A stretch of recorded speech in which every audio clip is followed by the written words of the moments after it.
అయితే ఇక్కడ మాకు కోనసీమ అనేది పచ్చటి కేరళతో పోల్చేవారు. ఇప్పుడు చూస్తుంటే ఎక్కడికక్కడ మోడుల్లాగా కొబ్బరి చెట్లు మిగిలిపోయి వాతావరణ కాలుష్యం ఇంత జన నష్టం కూడా ఏమైనా జరిగిందో ఏంటో అని చాలామంది కంగారు పడ్డాము. అయితే ఇక్కడ అధికారులని అడిగితే ఏమీ అలాంటిది జరగలేదు అంటున్నారు.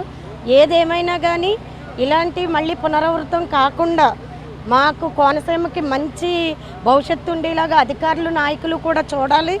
దీనికి తగ్గ నష్టపరిహారానికి కూడా ప్రజలకు ఇవ్వాలి. మరి ఈ రిగ్ మూసేశారు అంటున్నారు, మూసేసింది ఎలా తీశారు?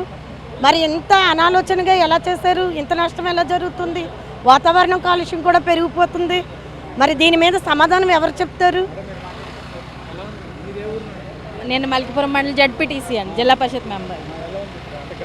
గ్రామస్తుల్ని పునరావాస కేంద్రాలకు తరలించారు, వాళ్ళకి అన్ని ఏర్పాట్లు చేస్తారు. గ్రామస్తులు చాలా ఆందోళనకు గురయ్యారంటే నేను జరిగిన సంఘటన చాలా బాధాకరం అండి.